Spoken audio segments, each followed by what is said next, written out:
Voilà pour cette minute de silence à la station de métro Malbec à Bruxelles. Sur le pont de Westminster, une voiture a zigzagué et heurté plusieurs passants.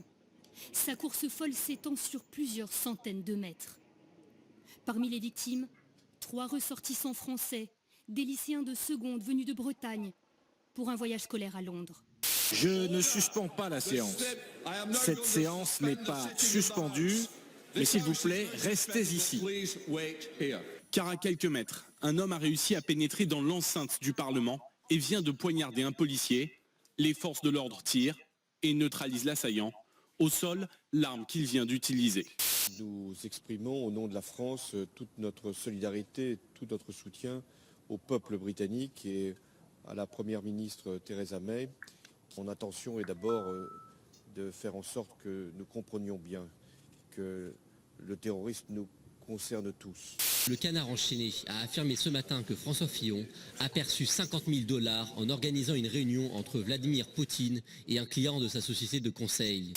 C'est vrai, ça révolte. Non mais là, ce sont des voleurs et des menteurs. Les enquêteurs auraient saisi des documents mentionnant des calculs d'heures travaillées. Sont-ils authentiques? Les masques tombent. La machination, elle est maintenant, que je dénonce depuis des semaines, elle est maintenant aux yeux de tous les Français. Ce qui est insupportable, c'est d'entendre toujours ces mêmes mots. Les puissants pensent pouvoir s'abriter derrière les grands mots, machination, lynchage, quand les petits, auxquels on demande toujours les mêmes efforts, eux, auraient le droit à la justice ordinaire. Nous prenons des décisions. Je dis simplement que nous, à gauche, quand il y a l'un des nôtres qui est mis en cause, il se retire. Ça va être, si vous pensez que Fillon ou Leroux sont innocents, vous tapez 1. Si vous pensez que Fillon et Leroux sont coupables, vous tapez 2. Si c'est ça la justice dans une démocratie mature. Quoi est irréprochable quand on a la chance d'exercer des responsabilités à plus haut niveau, mais il aurait fallu que tout le monde fasse pareil, quels que soient les partis politiques. Je saluais aussi la décision que tu as prise hier et annoncée hier de présenter ta démission. C'est exemplaire, il va se défendre, il est mis en examen, enfin en tout cas pas encore mis en examen, pardon. Tu le fais en responsabilité, en solidarité gouvernementale et avec la volonté de pouvoir établir ton honnêteté. La décision du président de la République et du Premier ministre est responsable et elle montre aussi, si besoin était acquis de droit, d'abord l'impartialité de la justice et des procédures, et d'autre part que l'esprit de responsabilité existe en politique. Je te souhaite bien entendu le plein succès au service des Français, au service de notre République. L'exonération de la taxe d'habitation pour 80% des ménages.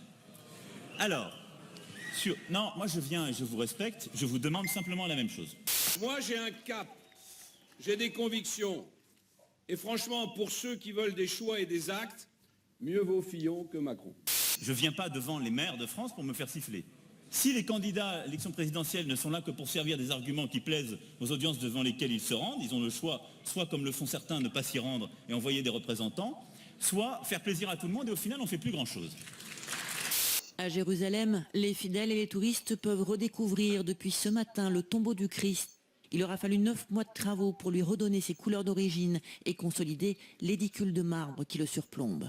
La lutte contre l'apologie du terrorisme sur Internet s'intensifie. Twitter annonce avoir supprimé près de 377 000 comptes au cours des 6 derniers mois de 2016. C'est 60% de plus que durant les 6 mois précédents.